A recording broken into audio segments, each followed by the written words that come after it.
Hello everyone, welcome to my class. Dr. Shobana's PDF notes is now available for General English Semester 1 and Semester 3. இது complete study materials உங்களுக்கு கிடைக்கும்.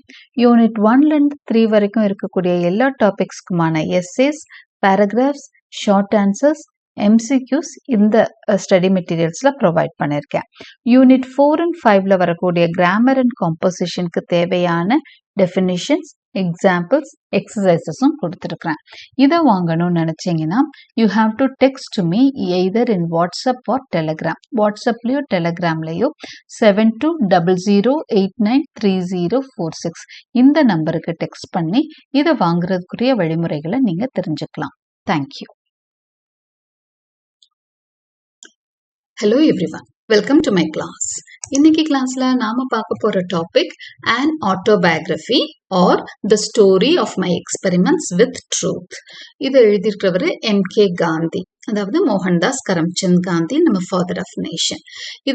இது ஒரு பெரிய volume book. அது அவரோட ஆட்டோபயோகிராஃபி இந்த புக்கு. அதுல நாம படிக்க போறது சாப்டர் 1, 2 and 3. ஓகே, ஸோ இது ஃபர்ஸ்ட் செமஸ்டர் ஸ்டூடெண்ட்ஸ்க்கு ஜென்ரல் இங்கிலீஷ்ல ப்ரிஸ்கிரைப் ஆயிருக்க ஒரு டாபிக். ஸோ நம்ம கிளாஸ்க்குள்ள போறதுக்கு முதல் if you haven't subscribe my channel it kindly subscribe. Okay, so let us get into the class. முதல் ஒரு introduction கொடுத்துட்டு சம்மரிக்குள்ள போறேன். The story of my experiments with truth is the autobiography of Mahatma Gandhi. So the story of my experiments with truth அப்படிங்கிறது காந்திஜியோட ஆட்டோபயோகிராஃபிக்கு topic தான். Okay, இதுக்கு ரெண்டு topic இருக்கு. an autobiography சொல்றாரு, இல்லைன்னா the story of my experiments with truth சொல்றாரு. Okay, it covers his life from early childhood through 1921. So அவரோட life டைம்ல அவர் எழுதின ஆட்டோபயோகிராஃபிங்கிறதுனால அவர் எப்ப வரைக்கும் இந்த விஷயம், அவரோட ஏர்லி சைல்ட்ஹுட், அவரோட குழந்தை பருவத்துல இருந்து 1921 வரைக்கும் நடக்கிற விஷயங்கள் எல்லாமே இவரோட இந்த ஆட்டோபயோகிராஃபில வந்துடுது. It was written in weekly instalments and published in is Journal Navjeevan. So Navjeevan அப்படின்னு சொல்லிட்டு அவர் ஒரு ஜேர்னல் நடத்திட்டு இருந்தாரு.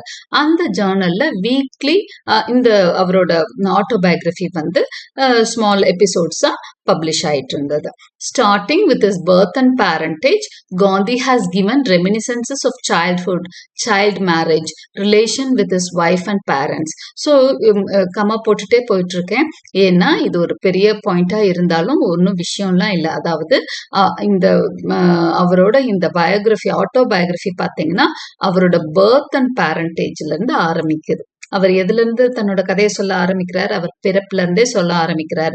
அவங்க பேரண்ட்ஸ், அவங்க முன்னோர்களை பத்தி கொஞ்சம் சொல்லியிருப்பார். அடுத்து he has given reminiscences of childhood. அவரோட குழந்தை பருவம் பற்றி அவருக்கு ஞாபகம் இருக்கிறதெல்லாம் சொல்லியிருக்கார். அவருக்கு சைல்டு மேரேஜ் நடந்தது, அதை பத்தி சொல்லியிருக்கிறார். Relation with wife and parents.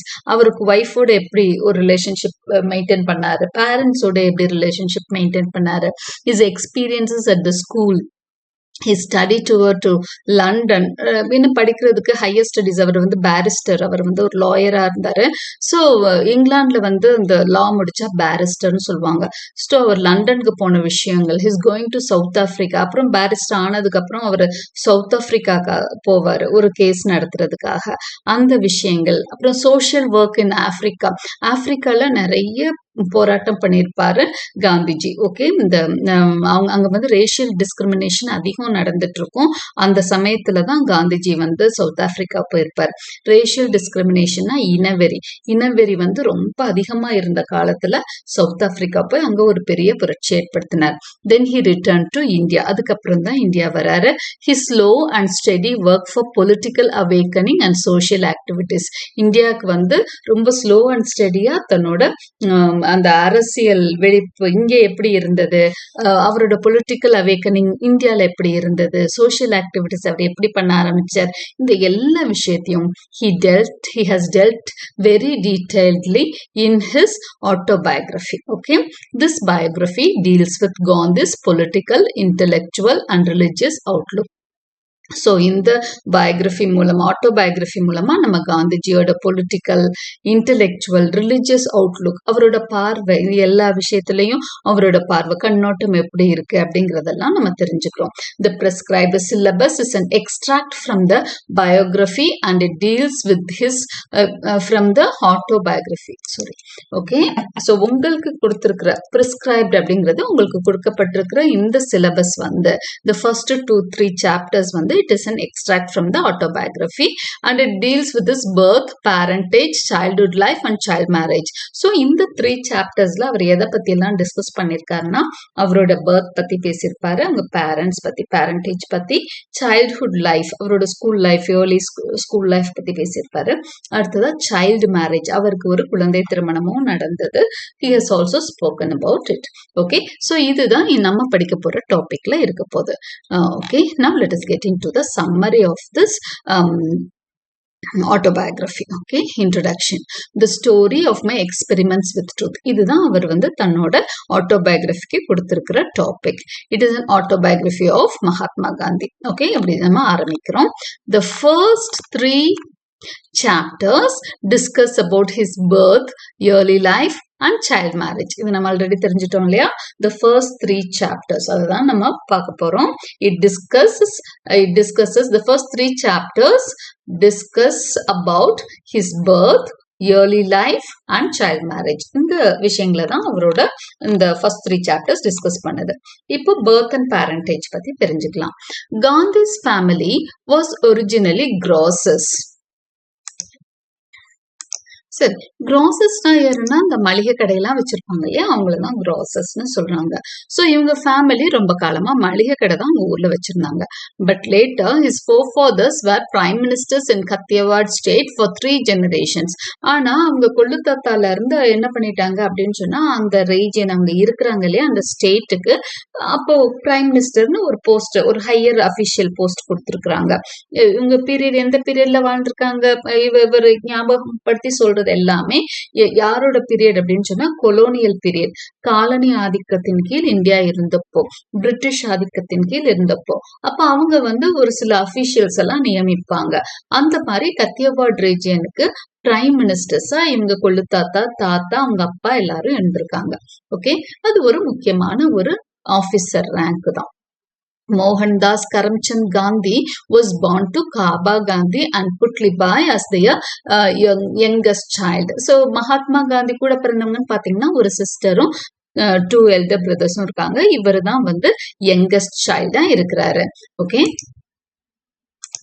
So அவங்க அப்பாவுக்கு வந்து ஆக்சுவலா அவங்க அம்மா வந்து காபா காந்தியோட 4th வைஃப். ஓகே, ஏன்னா ஒவ்வொரு மேரேஜுக்கு முடிஞ்ச அந்த குழந்தைகள் பிறக்கிறப்பயோ எப்போவோ அப்ப எல்லாம் அதிகமா நிறைய டெலிவரி அப்போ விமன் இறந்துடுவாங்க. ஸோ ஃபர்ஸ்ட் 2 வைஃப்ஸுமே இறந்துட்டாங்க. ஸோ புத்லிபாய் வந்து அவங்களோட 4th வைஃப், அவங்களோட யங்கஸ்ட் சைல்டு தான் காந்தி. அவருக்கு ஒரு சிஸ்டரும் 2 பிரதர்ஸும் இருக்காங்க. காபா காந்தியோட ஃபர்ஸ்ட் 2 வைஃப்ஸ்க்குமே சில்ட்ரன் இருக்காங்க. Okay, Gandhi was born to these parents on October 2nd, 1869. So இவங்களுக்கு எப்ப பிறந்திருக்கிறார்? October 2nd. இது நம்மளுக்கு முக்கியமான டேட் இல்லையா? காந்திஜியோட பர்த் டேட் தெரிஞ்சுக்கணும். ஓகே, அதே மாதிரி அவங்க பேரண்ட்ஸோட நேமும் 1 more questionல தெரிஞ்சுக்கோங்க. Right, Gandhi says that his father was an incorruptible and straightforward officer.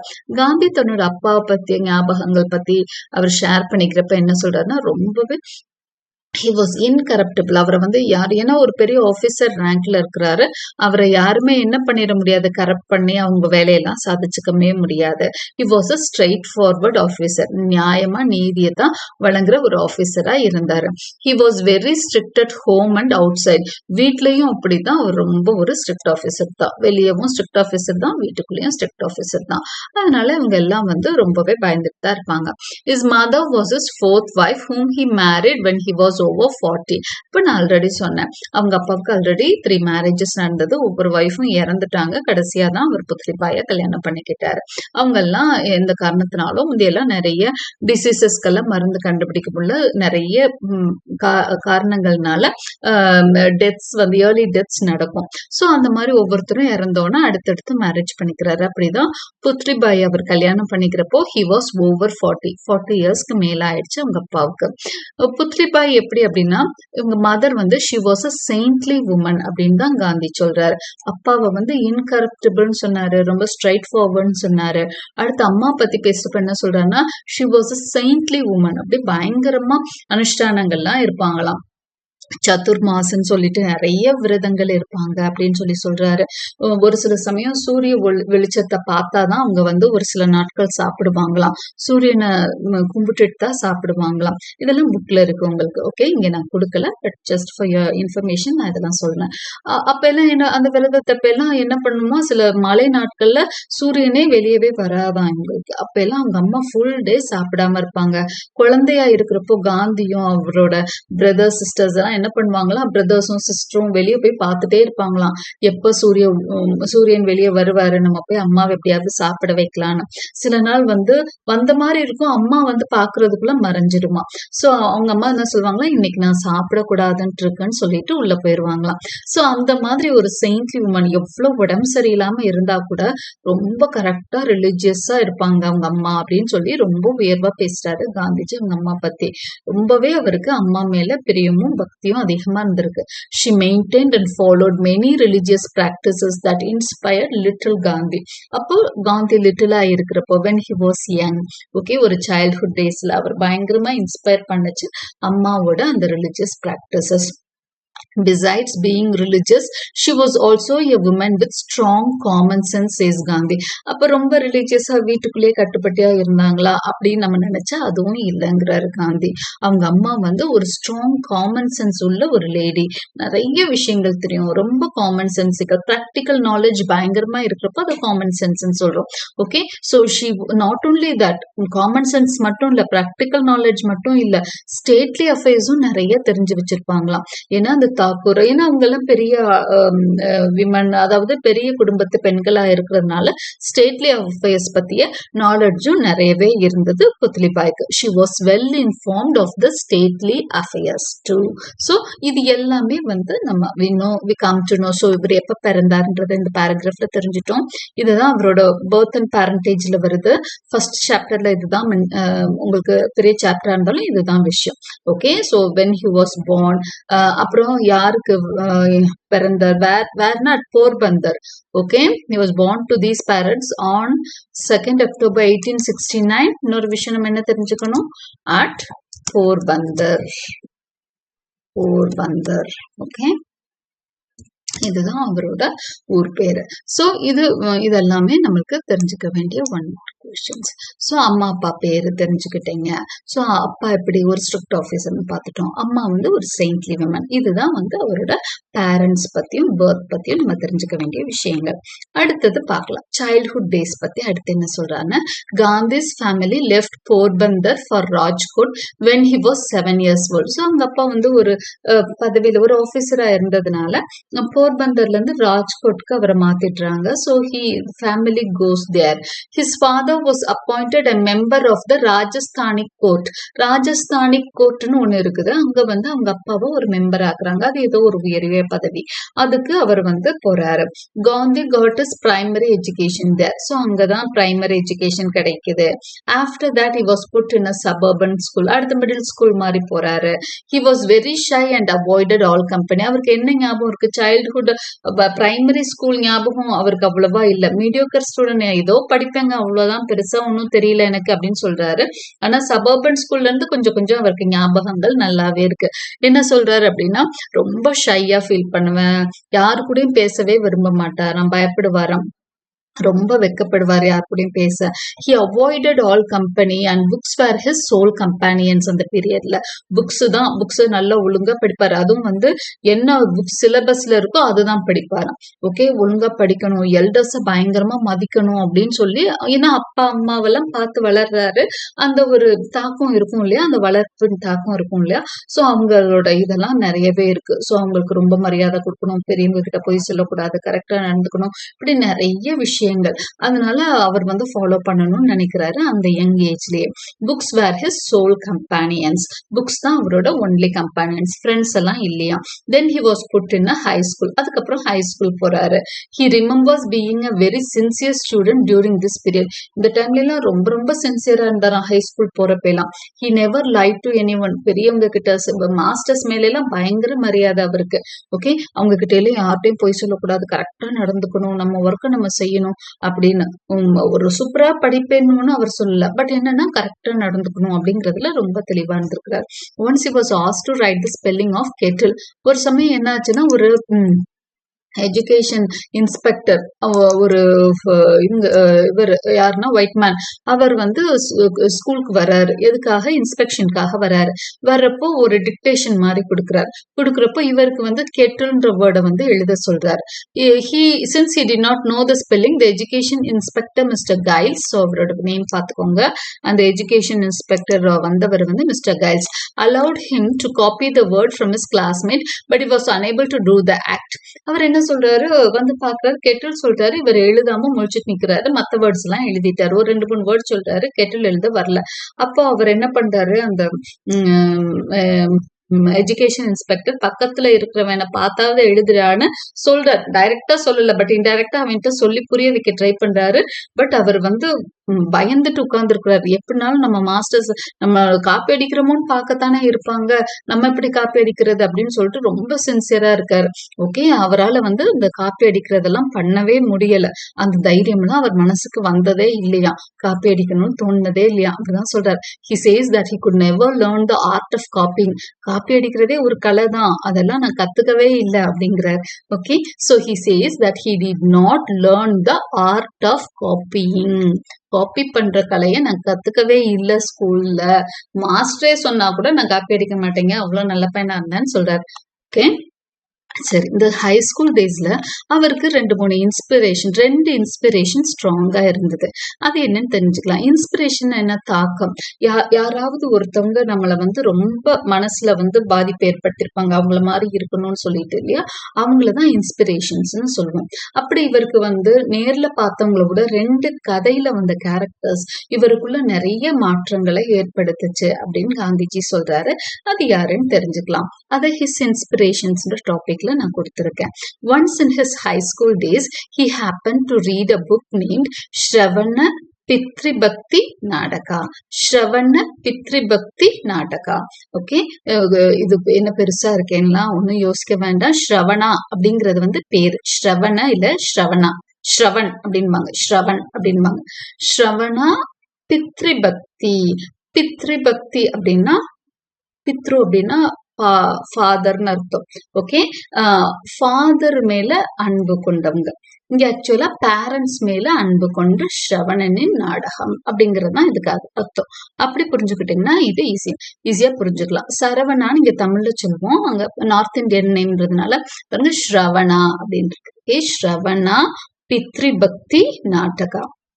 He was inspired by the character Shravan, who was very affectionate and devoted to his blind parents. சரி, இந்த கதை எதை பற்றியது அப்படின்னு சொன்னா, ஸ்ரவன் ஒரு கதாபாத்திரத்தை பற்றியது.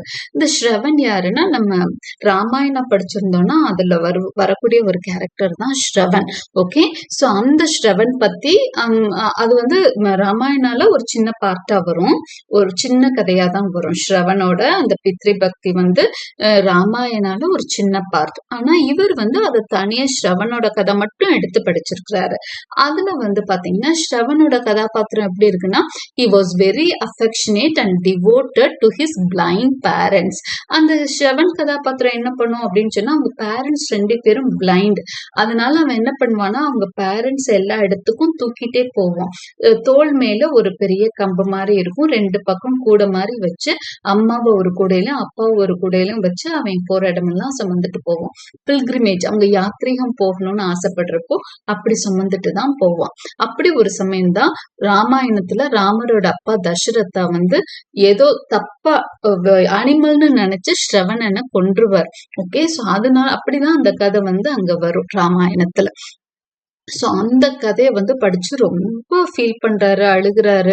அதுல இருக்க அந்த படங்கள்லாம் அவரு, ஏன்னா இன்னைக்கு மாதிரி செல்போனோ வேற எந்த வசதிகளோ அப்ப இல்லை இல்லையா. சோ புக்ஸ்ல இருந்த அந்த படங்கள்லாம் அவர் ரொம்பவே என்ன பண்ணுது அப்படின்னா மனசு ரொம்ப தாக்கி இருக்கு. ஸ்ரவணனோட அந்த பேரண்ட்ஸ் மேல இருக்க பக்தியை பார்த்துட்டு நம்மளும் அப்படி இருக்கணும், ஸ்ரவன் மாதிரி இருக்கணும்னு நினைச்சிருக்காராம். The next important book that made an inspiration on Gandhi was the story of Harishchandra.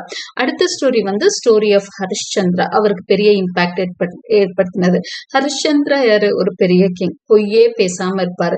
எவ்வளவு கஷ்டம் வந்தாலும் பொய் பேசாம இருந்த ஒரு அரசன் தான் ஹரிஷ்சந்திரா. அப்போ ஸ்ரவன் மாதிரி பேரண்ட்ஸ் ரொம்ப நல்லா வச்சுக்கணும்ன்ற விஷயமும் அவருக்கு அது ரொம்ப பிடிச்சிருக்கு. அது மாதிரி இருக்கணும்னு நினைக்கிறாரு. அதே மாதிரி ஹரிஷ்சந்திரா மாதிரி உண்மையவே பேசி வாழணும், எவ்வளவு கஷ்டம் வந்தாலும் அப்படிங்கிற விஷயமும் அவருக்குள்ள தாக்கத்தை ஏற்படுத்துது. அது ரெண்டையும் ஃபாலோ பண்றாரு. Both characters made an indelible impression on young Gandhi's mind. Indelible அழிக்க முடியாத ஒரு இம்ப்ரெஷனை ஏற்படுத்துது, ஒரு தாக்கத்தை ஏற்படுத்துது. சின்ன வயசுல படிச்சதுதான், ஆனா அந்த 2 கேரக்டரும் அவரோட மனசுல நீக்கமர நிறைஞ்சிட்டாங்க. இதுதான் அவரோட இன்ஸ்பிரேஷன்ஸ்ல நம்ம தெரிஞ்சுக்க வேண்டிய விஷயங்கள். இதுவும் வந்து பாத்தீங்க அப்படின்னா அவரோட சைல்ட்ஹுட்லயே இன்ஸ்பிரேஷன்ஸும் வந்துடும்.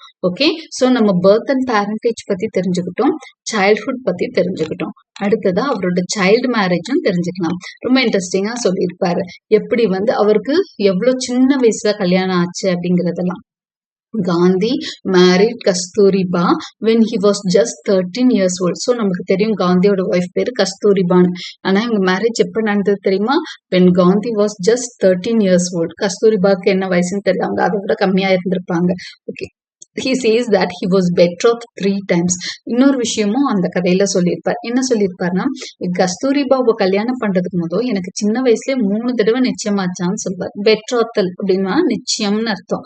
ஓகே, சோ பெட்ராத் அப்படின்னா நிச்சயமானது 3 தடவையா. ஒரு கல்யாணம் நடந்ததுக்கு 3 பெட்ராத்தல் நடந்ததுன்னு சொல்றாரு. பெட்ராத்தல் 3 டைம்ஸ் நடந்தது, அப்புறம் ஒரு கல்யாணம் நடந்ததுன்னா முதல் நடந்த 2 நிச்சயத்திலையும் அந்த சின்ன சின்ன பிள்ளைங்க அது ஏதோ நோய் வாய்ப்பட்டு இறந்து போயிட்டாங்க. ஓகே, தேர்ட் பெட்ரோத்தல்ல தான் கஸ்தூரிபாவை நிச்சயம் பண்ணியிருக்காங்க. அந்த மேரேஜ் தான் சக்சஸ்ஃபுல்லா நடந்தது. ஓகே, இது வந்து அவரோட 7 வயசுலயே பெட்ரோத்தல் நடந்துருச்சான். சோ பெட்ரோத்தல் பத்தி ஞாபகமே தனக்கு இல்லைன்னு தான் காந்தி சொல்லியிருப்பார். Since the girls betrothed to him died early, he was betrothed for the 3rd time. So அந்த பெட்ரோத்தல் பண்ண கேர்ள்ஸ் எல்லாம் ஏர்லியரா இறந்ததுனால he was betrothed for the 3rd time. when he was just 7 years old. 7 yearsல எல்லாம் அவருக்கு betrothal நடந்தது. He does not remember the betrothal function, but his marriage is still vivid in his memory. அந்த betrothal functionலாம் அவருக்கு ஒன்றும் ஞாபகமே இல்லை. ஏன்னா 7 வயசுல நடந்தது, அதனால அவருக்கு ஞாபகம் இல்லை. ஆனா மேரேஜ் ரொம்ப நல்லா ஞாபகம் இருக்கு அப்படின்னு காந்தி தன்னோட ஆட்டோபயோகிராஃபில எழுதியிருக்கிறாரு. But his marriage is still vivid, ரொம்ப கிரீனா இருக்கு மெமரியிலங்கிறாரு. Okay, marriage in Hindu custom is full of rituals and lavishness, says Gandhi. அப்போ ஒரு ஹிந்து கஸ்டம்ல இன்னைக்கு வரைக்கும் அப்படிதான். ஒரு மேரேஜ் அப்படின்னாலே என்ன, ஒரே கலக்கட்டி இருக்கும். செலிப்ரேஷன்ஸ், லாவிஷ்னஸ், ரொம்ப செலவு பண்ணுவோம், நிறைய சம்பிரதாயங்கள் இருக்கும். இது எல்லாமே ஹிந்து கஸ்டம்ஸ்ல உள்ளதுதான். The families of the bride and groom spend too much time and money on the marriage celebrations. So Gandhi இதெல்லாம் மென்ஷன் பண்ணியிருக்காரு. பிரைட் பொண்ணு மாப்பிள்ளையா இருக்கு, பொண்ணு வீடா இருக்கட்டும், க்ரூம் மாப்பிள்ளை வீடு, க்ரூம்னா பிரைட், க்ரூம்னா மாப்பிள்ளை, பிரைடுனா பொண்ணு, ரைட்? ஸோ பிரைடு வீட்லயா இருக்கட்டும், க்ரூம் வீட்லயா இருக்கட்டும், they spend too much time and money on the marriage celebrations. மேரேஜுக்காக நிறைய ஸ்பெண்ட் பண்ணுவாங்க, டைமும் மணியும் ஸ்பெண்ட் பண்ணுவாங்க. Okay, so the marriages of is of is elder brother, அவரோட எல்டஸ்ட் பிரதருக்கு மட்டும் கல்யாணம் ஆயிருக்கும். ஓகே, அவருக்கு அடுத்த பிரதர் வந்து கல்யாணம் ஆகாம இருந்திருப்பாரு. சின்ஸ் நிறைய செலவு பண்ணணும்ன்றதுனால அவங்க அப்பா என்ன பண்ணுவாருன்னா, அவரோட செகண்ட் பிரதர், எல்டர் பிரதர்ன்னு சொல்றதை விட செகண்ட் பிரதர்ன்னு சொல்லிடலாம். ஓகே, செகண்ட் பிரதருக்கும் அவருக்கும் ஒரே நாள்ல கல்யாணம் ஃபிக்ஸ் பண்ணிடுறாங்க. இவருக்கு ஏஜ் 13 தான், ஏன்னா அவங்க அண்ணனுக்கு 15ஓ 16ஓ இருந்திருக்கும். So the marriages of his second brother and his, okay, marriages of his and his second brother were also planned for the same day to save money.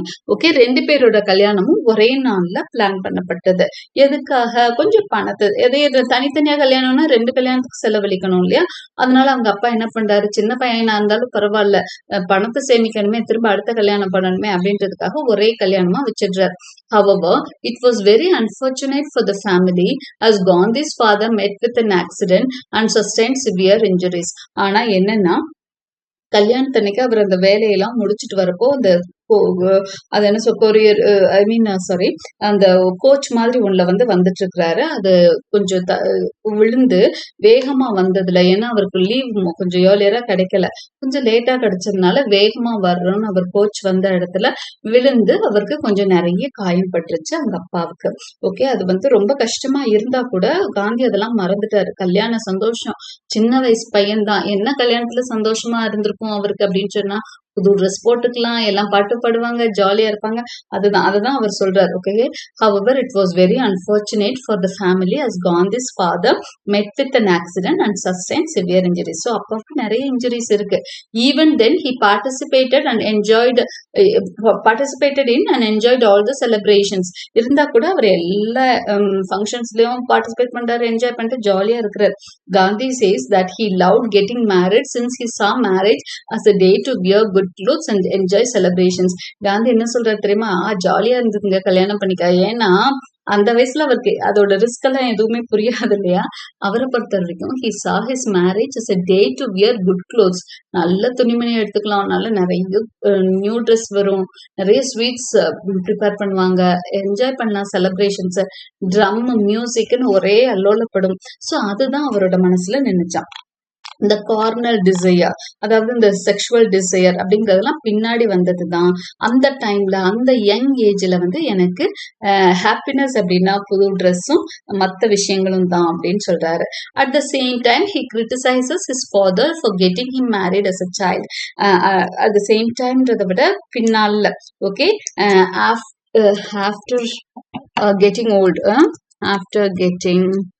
old, பின்னால அவர் அவங்க அப்பா அப்படி சின்ன வயசா இருந்தப்போ தன்னை கல்யாணம் பண்ணி வச்சாரு இல்லையா, அதை நிறைய கிரிட்டிசைஸ் பண்ணியிருக்காரு. அப்படியெல்லாம் பண்ணக்கூடாது, அவங்க பிள்ளைங்களுக்கான அந்த ரைட் ஏஜ் வர்ற வரைக்கும் அவங்களோட பெர்மிஷன் கேட்டுதான் கல்யாணம் பண்ணணும், இந்த மாதிரி ஏர்லி மேரேஜ் அட்வைசபிளே இல்லை, ஒண்ணுமே தெரியாதப்பெல்லாம் கல்யாணம் பண்ணக்கூடாதுன்னு நிறைய பின்னாடி கிரிட்டிசைஸ் பண்ணியிருக்காரு.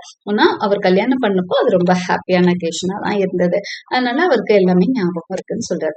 Thus Gandhi has portrayed a true picture of his birth, parentage, childhood and child marriage in the first few chapters of his autobiography. So இப்படி நம்ம கன்க்ளூட் பண்றோம்.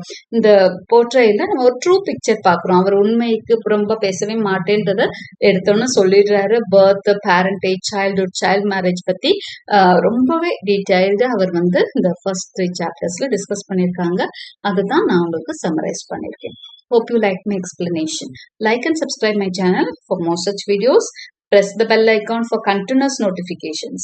Okay, நான் எல்லா டாபிக்ஸ்க்குமே உங்களுக்கு எஸ்ஐயோட நான் நடத்தலான் இருக்கேன். So give support and thank you for watching.